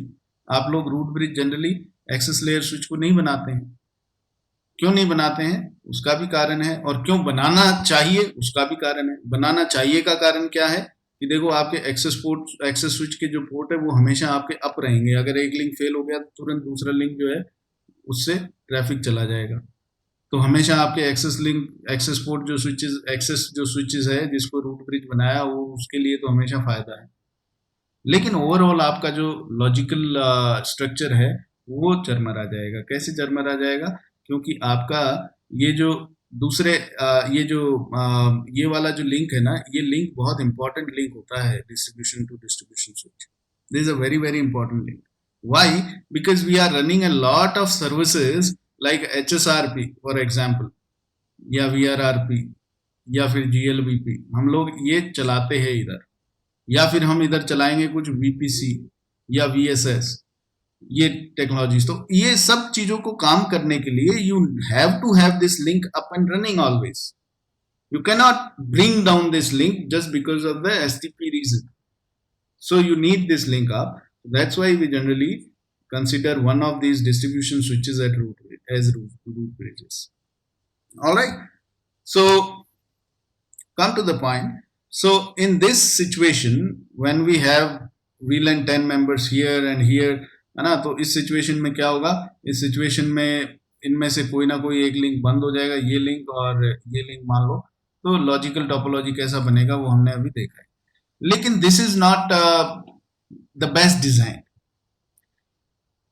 एक ऑप्शन और है हमारे पास, इससे बेटर ऑप्शन, और वो ऑप्शन क्या है कि ये वाला जो लिंक है ना, ये वाला L2 लिंक मत रखो, इन दोनों के बीच में L3 लिंक बना दो। तो बोले उससे क्या फर्क पड़ेगा? ये लिंक को अगर मैं L3 लिंक बना देता हूं तो, और ये L3 लिंक मैं कब बनाऊंगा? मैं तब बनाऊंगा जब ये मेरे LAN नेटवर्क में इस स्विच के पास में VLAN 10 के होस्ट्स है और इस स्विच के साथ में VLAN 20 के होस्ट्स है। तो जब आप नेटवर्क डिजाइन कर रहे हो तो आप ये ध्यान रखो कि एक एक्सेस स्विच के साथ में जो भी एंड होस्ट लगा रहे हो वो एक VLAN के डाल, और दूसरे एक्सेस स्विच के साथ में दूसरे VLAN। हालांकि ये कई बार मुश्किल होता है, लेकिन फिर भी ये एक बेटर डिजाइन ऑप्शन है। तो उससे क्या होगा? उससे ये होगा कि VLAN 10 का जो STP चलेगा और जो VLAN 20 का जो STP चलेगा, वो दोनों का डिजाइन अलग अलग STP चल रहा है। मतलब जो ये STP प्रोसेस चलता है वो पर VLAN चलता है। हर VLAN के लिए एक STP प्रोसेस चलता है। आपके स्विच पे 10 VLAN है तो 10 के 10 VLAN के लिए रूट ब्रिज निर्धारित होता है। वीलन 1 के लिए ये रूट ब्रिज, वीलन 2 के लिए भी यही, 3 के लिए भी यही, 4 के लिए भी। आप अगर चाहें तो वीलन 1 के लिए एक ब्रिज को एक स्विच को रूट ब्रिज बना दो, वीलन 2 के लिए दूसरे को बना दो, ऐसा भी कर सकते हैं हम। अलग अलग वीलन के लिए अलग अलग रूट ब्रिज बना सकते हैं।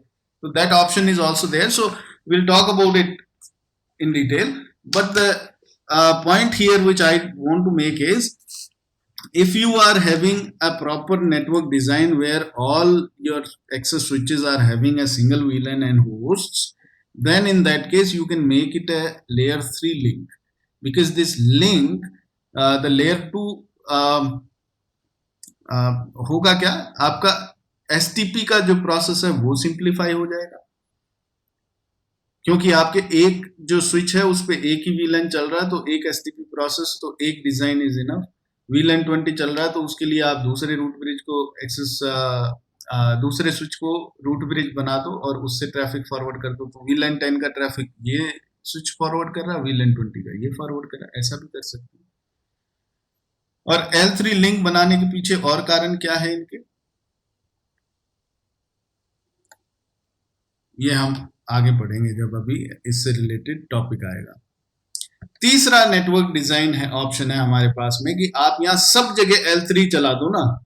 ये जो एक्सेस लेयर स्विच है आपके, ये लेयर 2 स्विच नहीं है, ये मल्टी लेयर स्विच है, यानी कि ये आपके लेयर 3 राउटिंग भी पहचानते हैं। तो इधर OSPF वगैरह चला के कुछ L3 सब जगह चला दो।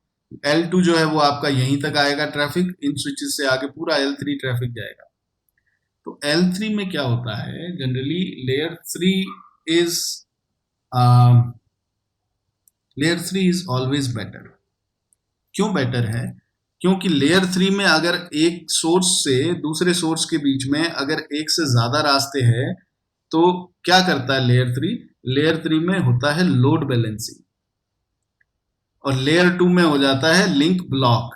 अगर दो रास्ते हैं तो आप हमेशा एक ही लिंक को यूज कर पाओगे, है ना। ये वाला बंद हो रहा है क्योंकि STP ने बंद कर दिया, उसने देखा लूप हो सकता है, लेकिन L3 अगर चला रहे होंगे तो ये कभी ब्लॉक नहीं होगा।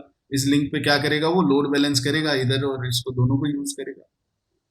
तो layer 3 environment is always better than layer 2 environment when it comes to your bandwidth utilization. फिर लेयर 3 जो है वो फेलियर सिचुएशंस में फास्ट है। आपका OSPF है, EIGRP है, that is much faster in link failure scenarios, where when it comes to layer 2 STP में कितना टाइम लगता है लिसनिंग, लर्निंग, फॉरवर्डिंग मोड में आने के लिए, 50 seconds, whereas this is OSPF and EIGRP, ये तो बहुत फास्ट होते हैं, है ना। So the situations, failure situations हो या फिर आपके ये लिंक यूटिलाइजेशन का काम हो, these all are actually better in layer 3 scenarios। तो ये तीसरा ऑप्शन है कि आप सबको लेयर 3 पे चलाओ। So these are the 3 cases, okay, design considerations. Which is best? It all depends on your requirement। तीनों तरह के नेटवर्क आपको मिलेंगे जब आप काम करेंगे या कर रहे हैं, तो ऑलरेडी आप देखे होंगे हर तरह का नेटवर्क मिलता है। कई बार देख के लगता है कि ये ऐसा नेटवर्क क्यों बना दिया इन्होंने, but because of some requirement they need it like that, right. So but these are the options I am telling you about. Any doubt about this, any questions, समझ में आया, यस और नो? जो लोग नेटवर्क्स के लिए नए हैं उनके लिए हो सकता है कि थोड़ा ये लगे कि अच्छा ऐसा भी वैसा भी, जिन्होंने देखे नेटवर्क्स उनके लिए this is quite familiar. Alright, so the next thing is campus network design में आप एक्सेस लेयर स्विच या डिस्ट्रीब्यूशन लेयर स्विच या कोर लेयर स्विच कौन सा लें, वो ऑप्शंस क्या हैं। तो यहां आप देख रहे हैं स्क्रीन पे, here we are having some models like 2960, 3650, 3850, 4500, ये सब एक्सेस लेयर के मॉडल्स है। You can choose any one of them. Now again you have to consider take a few points into consideration before choosing a particular model. जैसा आपको यहाँ पर details में दिख रहा है, पोर्ट डेंसिटी, अपलिंक्स, बैकप्लेन, फीचर्स, ये सारी चीजें आप देख के और फिर डिसाइड करेंगे. तो जैसे 2960 है तो इसमें 8x48 पोर्ट स्विचेस स्टैक. तो स्टैकिंग क्या होती है स्विचेस में? जब आप मल्टीपल फिजिकल स्विचेस को बाइंड करके एक लॉजिकल स्विच बना दो तो इसे हम लोग बोलते हैं stack. Multiple physical switches logically bind as a single logically three physical switches logically they will be considered as a one switch. So stack में एक मास्टर होता है, स्टैक मास्टर है ना. तो आप जब भी कभी इन पे रिमोटली लॉग इन करेंगे तो आपको स्टैक मास्टर पे आप लॉग इन हो सकते हो. आपको ये 24 पोर्ट के 3 स्विच है लेकिन आपको ये एज ए सिंगल स्विच लगेगा 24x3 जितने भी पोर्ट्स है वैसा. सो स्टैकिंग का केपेबल है ना. 2 पोर्ट्स 10 गिग के हैं, 4 पोर्ट्स 1 गिग के हैं और 80 Gbps इसका बैकप्लेन है. बैकप्लेन मींस जो इसका आर्किटेक्चर है स्विचिंग का. तो एक स्विच को खोल के अंदर से देखेंगे उसमें सर्किट दिखेगा लेकिन लॉजिकली देखेंगे तो वो सर्किट जो है जो स्विचिंग करने की उसकी कैपेबिलिटी है, पर पोर्ट कितना वो स्विचिंग कर सकता है, कितने पोर्ट्स पैकेट पंप्स कर सकता है, ये वो बहुत सारी चीजें हैं. आर्किटेक्चर में हम लोग नहीं जा रहे. तो 80 Gbps is the backplane capacity of switching the traffic. Then features, what all features this switch supports, जैसे रेपो, SPF, पावर और ईथरनेट प्लस, ये सारे फीचर्स ये सपोर्ट करता है 2960. फिर दूसरा ऑप्शन है हमारे पास 3650 जहाँ all routing protocols, PoE, wireless controller है ना. 160 Gbps is the backplane where you are getting 4 ports of 10 gig and 2 ports of what is the G 1 gig होगा है ना. ऐसे ही 3850 इतना पोर्ट्स, पोर्ट डेंसिटी 9 आप लगा दो एक स्टैक में और फिर इतना आपको अपलिंक पोर्ट्स मिल जाएंगे. अपलिंक पोर्ट समझ रहे हो ना. इस स्विच से डिस्ट्रीब्यूशन पे जो लिंक हम लोग लगाएंगे उनको अपलिंक बोल रहे हैं. तो 10 गिग के 4 पोर्ट मिल जाएंगे तो मतलब उनको बंडल करके 40 गिग का पोर्ट लगा सकते हो. तो जैसे मेरा ये स्विच है, इस स्विच पे मैं बोलूंगी 4 अपलिंक्स, 4 10 गिग अपलिंक्स है. तो मतलब ये वाला जो स्विच है इससे डिस्ट्रीब्यूशन लेयर के स्विच पे मैं इन पोर्ट्स को बंडल कर सकता हूँ. या फिर अगर मेरे 2 डिस्ट्रीब्यूशन लेयर स्विच है तो फिर उस केस में मैं क्या कर सकता हूँ. If I have 2 distribution layer switches which generally is the case, तो 2 लिंक इधर लगा दिए, 2 लिंक इधर लगा दिए, ये 2 को बंडल कर दिया, 20 GB मेरे को बैंडविड्थ मिल जाएगा ऐसा. So all these models are there. you have to actually check. ये जो नीचे वाले मॉडल्स है ये डिस्ट्रीब्यूशन और कोर लेयर के मॉडल्स है. 4500 सीरीज का X मॉडल, E मॉडल, 6807, तो ये सारे जो है डिस्ट्रीब्यूशन या कोर लेयर के मॉडल्स हैं. So based on your requirement, see here these all are modular switches. Modular switches में क्या होते हैं? मॉड्यूलर स्विचेस में स्लॉट्स होंगे. तो यहाँ आप देखो dual chassis VSS redundancy, dual supervisor, dual chassis VSS. ये VSS वगैरह क्या है, ये तो बाद में कभी बात कर लेंगे हम लोग. But the important thing is whenever you consider a switch to put in a access layer, distribution or core layer, you have to actually take all these things into consideration first. Check properly your device needs what and whether it has all those features or not. So this is how you generally do that. So this is all that's all in designing part. In designing, any doubts, any questions? ये समझ में आया. एक high level overview मैंने दिया है कि अलग अलग लेयर्स होती है, कैसे कनेक्टिविटी होती है. तो जब भी आप एक एंटरप्राइज नेटवर्क को अब आप देखेंगे ना तो आपको पता लग जाएगा कि अच्छा ये डिवाइस जो है ये एक्सेस लेयर स्विचेस है क्योंकि इन पे होस्ट लगे हुए हैं और ये एक्सेस लेयर स्विच जिस पे जाके कनेक्ट हो रहा है वो डिस्ट्रीब्यूशन लेयर स्विच होगा. मतलब वहां पर SVI वगैरह कुछ बना हुआ होगा और उसके ऊपर कहीं ना कहीं राउटिंग भी चल रही होगी जो कोर लेयर स्विच के साथ में कम्युनिकेशन चल रहा होगा. OSPF या कुछ लगा रखा होगा डिस्ट्रीब्यूशन और कोर के बीच में, है ना, राउटिंग प्रोटोकॉल. या फिर आप ये भी चेक करेंगे कि भाई ये आपका लेयर 2 कहीं एक्सटेंड तो नहीं कर दिया। तो एक्सटेंड कैसे करते हैं, जैसे मान लो आपके कई सारे वीलेंस हैं, ये एक्सेस लेयर आपके स्विचेस है, इधर वीलन 10 है, इधर वीलन 20 है, ठीक है, दो डिस्ट्रीब्यूशन लेयर स्विच हो गए आपके, ठीक है, ये कनेक्टिविटी हो गया, फिजिकली कैसे भी कर दो कोई प्रॉब्लम नहीं है, ये आपके कोर लेयर स्विच हो गए।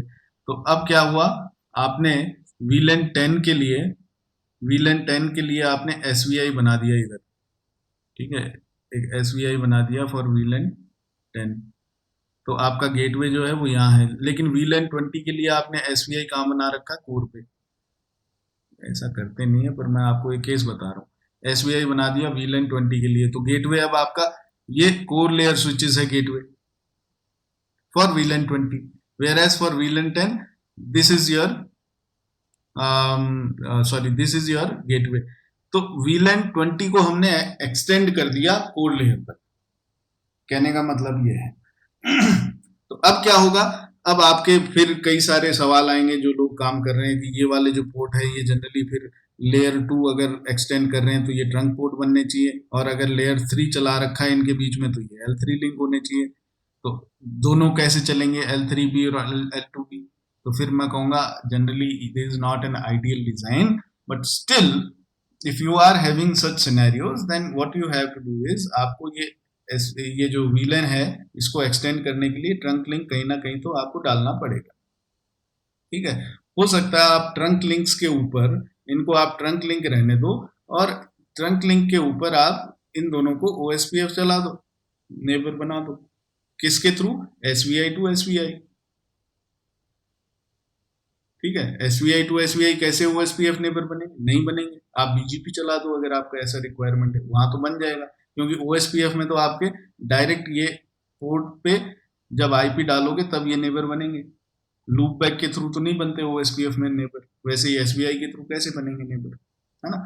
तो बहुत सारी चीजें हैं, लेकिन अब हम उन पे ज्यादा जाएंगे नहीं, but this how actually things can be there when you will go to working somewhere in an enterprise network environment।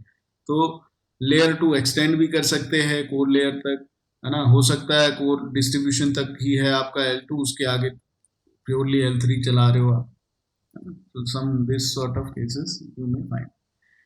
so that's it in designing। अगर समझ में आया तो हम लोग आगे बढ़ते हैं, just say yes or no।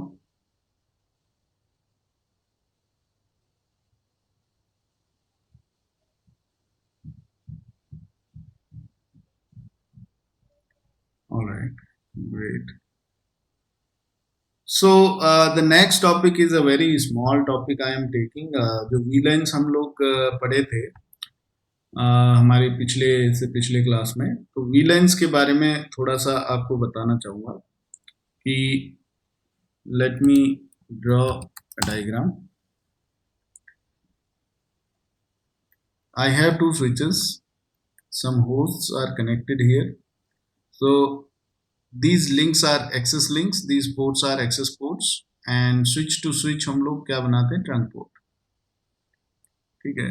इधर VLAN 10 के मेंबर्स है, इधर VLAN 20 के मेंबर्स है, तो trunk port is capable of carrying multiple VLAN traffic, right.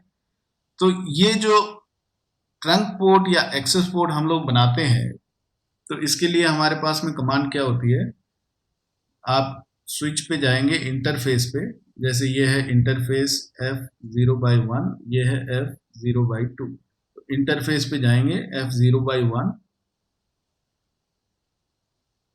Interface F0/1, और यहां पर कमांड चलाएंगे switch port mode access.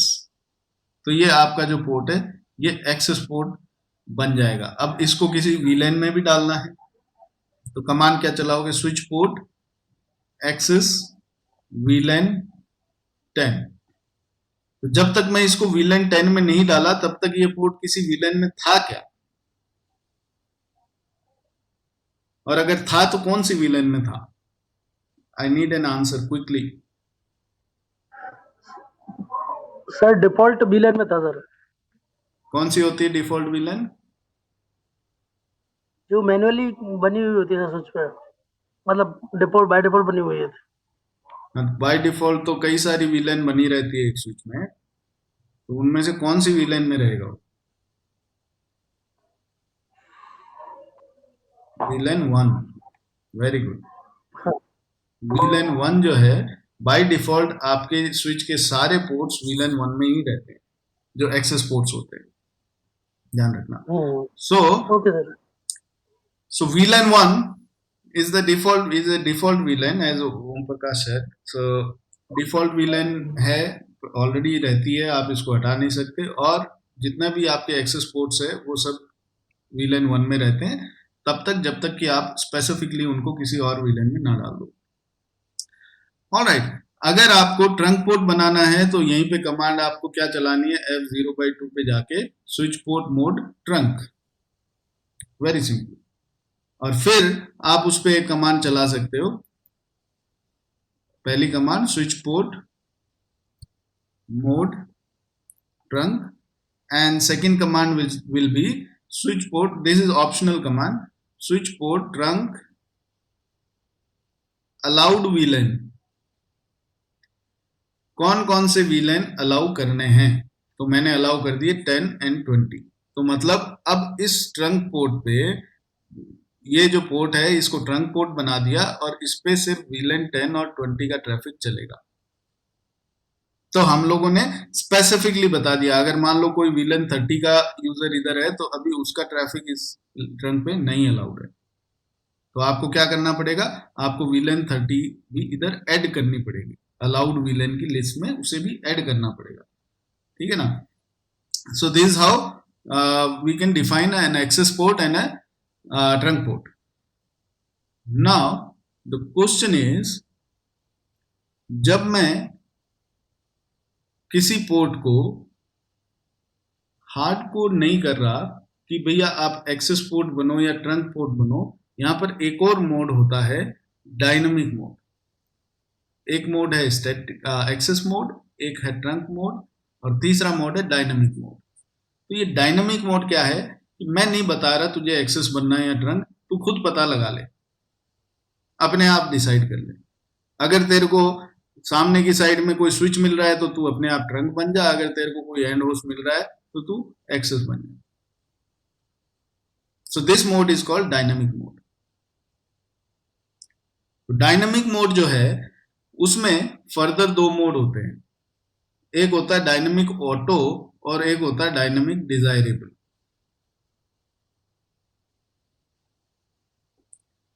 So dynamic auto and dynamic desirable. तो डायनामिक ऑटो में अगर मेरे पोर्ट है, तो डायनामिक ऑटो वाला पोर्ट अगर है तो वो क्या करता है, वो कहता है हाँ हाँ मैं अपने आप बन जाऊंगा मेंबर, ठीक है, जैसा ट्रंक बनना है एक्सेस बनना है मैं खुद कर लूंगा। लेकिन जब सामने वाला मुझसे आके और पूछेगा तब, नहीं तो मैं बैठा रहूंगा, मैं वेट करूंगा कि सामने से कोई आएगा और मुझसे नेगोशिएट करेगा, तो मैं नेगोशिएट हो जाऊंगा, कोई प्रॉब्लम नहीं। तो नेगोशिएट करेगा कौन, डिजायरेबल। जो पोर्ट डिजायरेबल मोड में होता है, डायनामिक डिजायरेबल, वो पोर्ट क्या करता है, वो पोर्ट केपेबल होता है नेगोशिएशन चालू करने के लिए।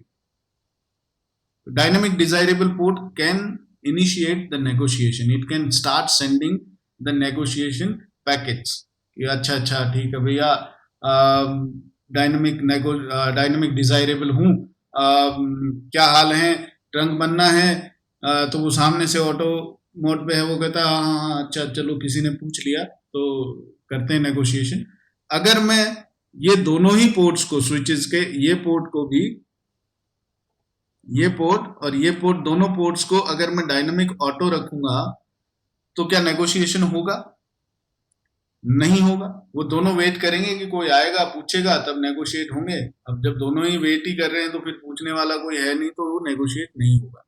तो एक तरफ आपका डायनामिक ऑटो और एक तरफ डायनामिक डिजायरेबल होना चाहिए, ठीक है जी। This is the minimum requirement.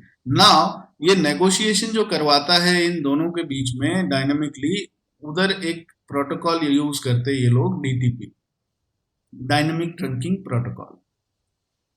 तो ये डीटीपी जो प्रोटोकॉल है, ये अब दोनों साइड अगर डिजायरेबल है, डायनेमिक डिजायरेबल, तो कोई प्रॉब्लम नहीं है।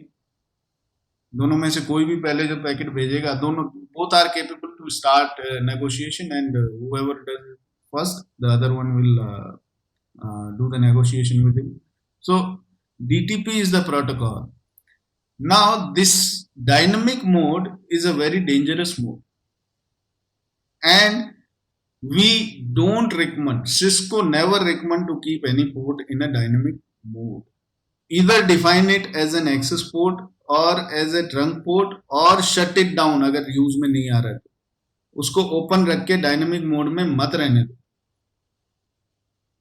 सो this is what Cisco says कि डायनेमिक मोड में मत रखो, क्योंकि डायनेमिक मोड में क्या होता है कि आपका कोई भी यूजर आया और उसने अपना सिस्टम कनेक्ट किया इस पोर्ट से, और ये डायनेमिक है, इधर भी उसने कोई एप्लीकेशन ऐसा चलाया जिससे ये बीपीयू वगैरह भेज रहा है, डीटीपी वगैरह भेजने के कैपेबल है, तो ये नेगोशिएट हो गया, ट्रंक पोर्ट बन गया। फिर वही बात मैंने कहा, VLAN 10 का लोग या 20 के लोग कोई भी अगर ब्रॉडकास्ट करेंगे तो वो ब्रॉडकास्ट इस ट्रंक पे भी जाएगा और ये वो सारा ट्रैफिक को कैप्चर कर सकता है। So this is very dangerous mode. Do not do that. Do not keep it in dynamic mode. That's what Cisco says, and that's what the best practice is. So DTP is the protocol which actually helps them to negotiate and come up to an agreement whether to be a trunk port or an access port. So let's quickly see. एक switch पे चलते हैं हम लोग। ये है switch 1 मेरा। This is a topology, switch 1, switch 2, switch 3। Okay, कुछ होस्ट लगा दिए हैं लेकिन उनका अभी कुछ हम लोग लैब नहीं कर रहे। यहाँ आप देख रहे हो इन तीनों स्विचेस के बीच में ये वाला लिंक जो है, ये लिंक ऑरेंज दिखा रहा है, this is blocked, and these ports which are green, they are actually in forwarding mode. So switch 1 पे गए हम लोग। I don't know whether you guys can see this very small text. I don't know how to increase the size apart from changing my display settings.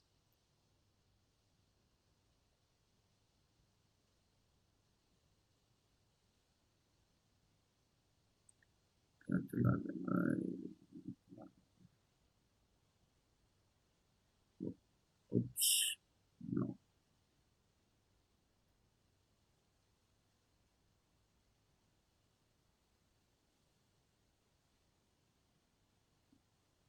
Okay, so probably now you guys can see it little better. वैसा सही है, चलो कोई नहीं। So conft interface F0/1. Now you will see here switch port mode question mark. So there are 3 options: access, dynamic and trunk. तो dynamic अगर मैं लेता हूं इधर, फिर क्वेश्चन मार्क लगाता हूं, तो इसमें 2 ऑप्शन है, ऑटो या डिजायरेबल। ठीक है ना?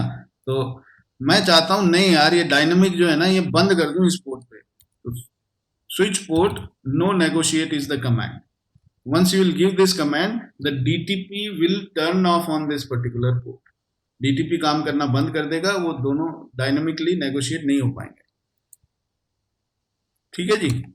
अब अगर मैं इस पोर्ट पे मेरा जो टोपोलॉजी है, the topology is like F0/1, 0/1, okay, and this port is F0/3, 0/3, okay.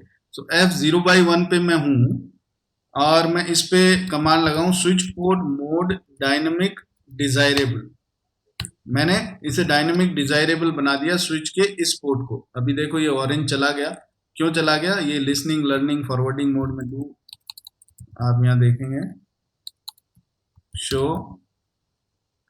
Spanning tree, तो आपको ये दिखाई देगा। देखो ये लर्निंग मोड में है F0/1, फिर चलाओ, अभी ये लर्निंग में है। लर्निंग में है, कितना टाइम लगता है लर्निंग टू फॉरवर्डिंग? 15 सेकेंड्स।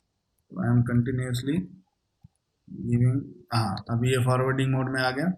ठीक है, पहले ये कौन से मोड में था? पहले ये लर्निंग मोड में था। तो इट टेक्स टाइम एक्चुअली, जब तक ये फॉरवर्डिंग में नहीं आएगा ट्रैफिक वेट करता रहेगा। तो this what it is in STP. So switch 1 पे ये कर दिया। अभी स्विच 2 पे स्विच 2 पे मैं जाता हूं और इसका पोर्ट जो है conf t interface f0/1 switch port mode dynamic auto, तो ये मैंने सेट किया। तो अब ये मैंने सेट कर दिया, तो ये ट्रंक बना या एक्सेस बना वो मुझे कैसे पता लगेगा? Show interface status, sorry, show spanning tree VLAN 1। तो पहली चीज तो आप यहां देखिए, port number 1 is up, it's a root port and root bridge कौन है? वो तो स्विच 1 है ही। And show interface, show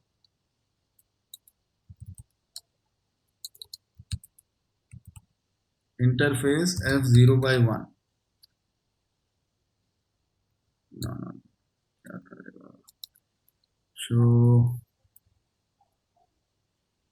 interface f0/1. This command will show you all the L2 and the settings, this, that, whatever. Show interface trunk। हाँ, आप यहाँ देखिए ट्रंक इंटरफेसेस में ये कौन सा इंटरफेस दिखा रहा है? f0/1, mode is auto, encapsulation.1q, status is trunking, native VLAN is 1. I'll talk about native VLAN. VLANs allowed on this trunk port, all VLANs are allowed by default on a trunk port, okay, and so on. So f0/1 has been negotiated as trunk. Show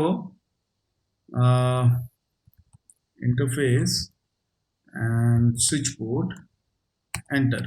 तो आप ये वाला command बहुत important है, show interface switch port. इसमें ये दिखाता है दो चीजें, एक दिखाता है आपका ऑपरेशनल मोड और एक दिखाता है administrative mode. This is very very important. हमने जो एडमिनिस्ट्रेटिव मोड यानी जो हमने दिया है इसको मोड, वो है डायनामिक ऑटो, लेकिन ये ऑपरेशनल मोड यानी किसमें ये नेगोशिएट हो गया? ट्रंक मोड में ये नेगोशिएट हो गया और काम कर रहा है इसमें। So this is the command where you will see that the mode you have configured and the mode it is in operation. All right, so encapsulation.1q, negotiation of trunking is on, this, that. So this has this particular port is being negotiated and बन गया ये आपका trunk port. अब दोनों तरफ अगर मैं auto रखता हूं, तो अगर मैं स्विच 1 पे भी गया और interface f0/1 switch port mode dynamic auto, shut no shut कर देते हैं इसको, okay. So now if I see show interface switch port, अभी आप देख रहे हो क्या ये डायनामिक ऑटो, लेकिन ये क्या बन गया? Static access. Operational mode is access mode. So जब दोनों साइड ऑटो ऑटो रखा तो कहीं से नेगोशिएशन चालू नहीं हुआ, तो ट्रंक पोर्ट ये नेगोशिएट नहीं हो रहा है, तो ये क्या बन गई? ये एक्सेस पोर्ट बन गई। तो विच is not the right mode I want between two switches. मेरे को तो ट्रंक मोड चाहिए, तो ऑटो ऑटो नहीं चलेगा, इससे मेरा काम नहीं हो रहा है, ठीक है ना।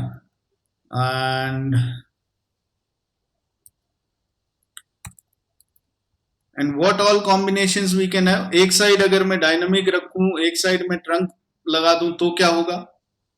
एक साइड में एक्सेस रखूं, दूसरे साइड में डायनामिक रख दूं, तो क्या होगा? तो उसका एक टेबल है जो मैं आपको बता देता हूं। This is the table. Now this is very important table, because if you have a trunk port on one switch and trunk port on another switch, hard coded switch port mode trunk लगा दिया command, तो दोनों तरफ trunk लगाया तो वो trunk बन जाएगा। एक तरफ ट्रंक लगाया स्विच पे, दूसरी तरफ एक्सेस लगाया, तो क्या होगा? लिमिटेड। इसके बारे में बात करूंगा अभी। एक साइड ट्रंक लगाया, एक साइड डायनामिक ऑटो, तो भी ट्रंक बन जाएगा। एक साइड ट्रंक है, दूसरे साइड डायनामिक डिजायरेबल है, तो भी ट्रंक बन जाएगा। ऐसे ही एक साइड एक्सेस है, दूसरे साइड अगर आपका एक्सेस है तो एक्सेस बन जाएगा, एक साइड एक्सेस है दूसरी साइड डायनामिक ऑटो है तो एक्सेस बन जाएगा, डिजायरेबल है तो भी एक्सेस, है ना। ऐसे डायनामिक ऑटो एक्सेस बन गया, हमने अभी देखा डायनामिक ऑटो दोनों साइड रखा तो एक्सेस बन गया। डायनामिक ऑटो डायनामिक डिजायरेबल है तो ट्रंक बन जाएगा, जो हमने पहले देखा था। डायनामिक डिजायरेबल होगा तो trunk, dynamic desirable auto trunk, dynamic desirable access, dynamic desirable trunk. तो ऐसा करके ये चलता है। अभी देखो जो ये लिमिटेड वाला सिचुएशन है ये कब आता है, जब मैं एक साइड ट्रंक और एक साइड एक्सेस रखूंगा तो। देखते हैं करके, तो एक साइड में लगा देता हूं स्विच पोर्ट मोड एक्सेस और दूसरे साइड में लगाता हूं switch port mode trunk.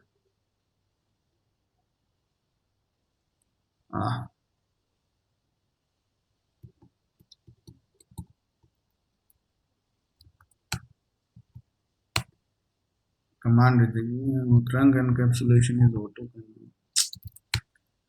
Yes, I let switch port no negotiate कर दो। Okay, show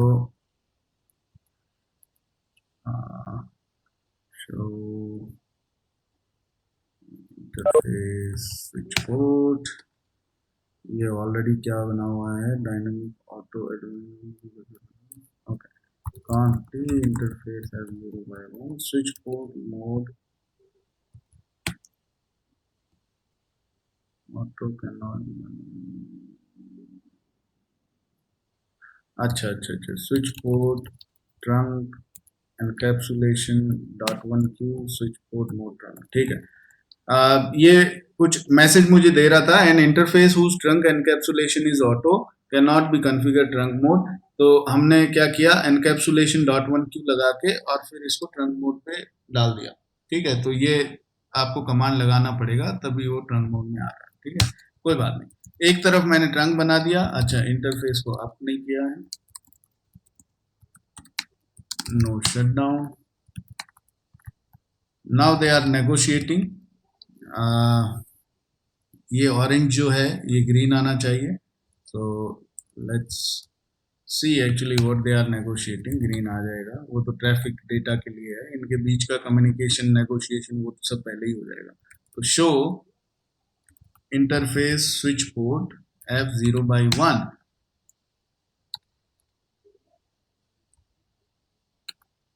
whatever.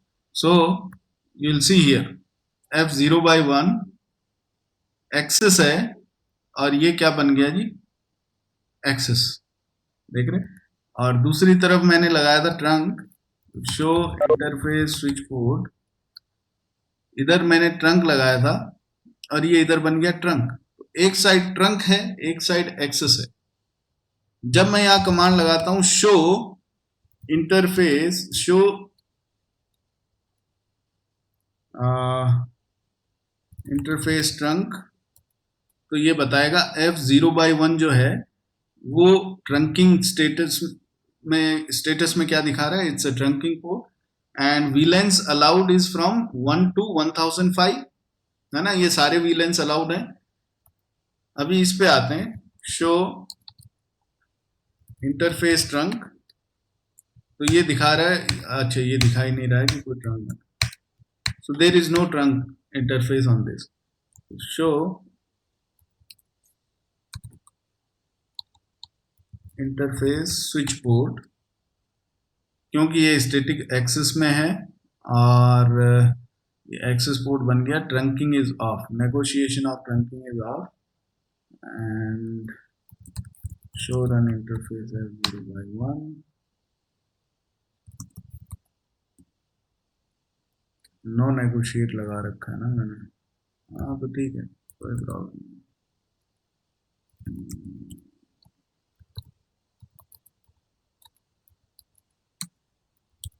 इससे वैसे कोई फर्क भी नहीं पड़ेगा।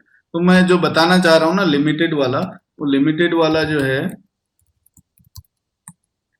वो इस स्विच पे काम नहीं करेगा, ये वर्चुअल एनवायरनमेंट में काम नहीं करेगा। पता है आपको आउटपुट क्या दिखेगा? आपको आउटपुट ऐसा दिखेगा कि एक साइड स्विच पे तो अलाउड VLAN दिख रहा है 1 to 1005, और दूसरी तरफ आपको अलाउड VLAN जिधर एक्सेस लगा रखा है उधर दिखेगा अलाउड VLAN ओनली 1, VLAN 1। यहाँ VLAN 1 to 1005, उधर सिर्फ VLAN 1। तो जो भी आपका नेटिव VLAN है वो उधर अलाउड हो जाएगा। Now that is a very difficult situation, क्योंकि मेरे नेटवर्क में सिर्फ VLAN 1 ही थोड़ी है, VLAN 10 है, 20 है, उनका ट्रैफिक कैरी करेगा? वो नहीं करेगा। तो वो ट्रंक एस्टेब्लिश हो जाएगा रियल स्विचेस पे, जब हम लोग करके देखेंगे ट्रंक एस्टेब्लिश हो जाएगा, लेकिन लिमिटेड, यानी कि वो इधर VLAN एक ही को अलाउ करेगा, कोई भी जो नेटिव VLAN होगी उसको, बाकी VLANs को वो अलाउ नहीं करेगा। तो एक साइड से सारे VLANs अलाउड है, दूसरे साइड से सिर्फ एक ही VLAN अलाउड है, तो things will not work. So all in all, you should actually hardcore your all the ports.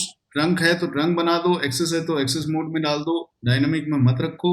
और ये भी ध्यान रखो, एक तरफ एक्सेस एक तरफ ट्रंक तो भी काम नहीं चलेगा। ठीक है, अब हम बात करते हैं नेटिव VLAN की। नेटिव VLAN क्या है?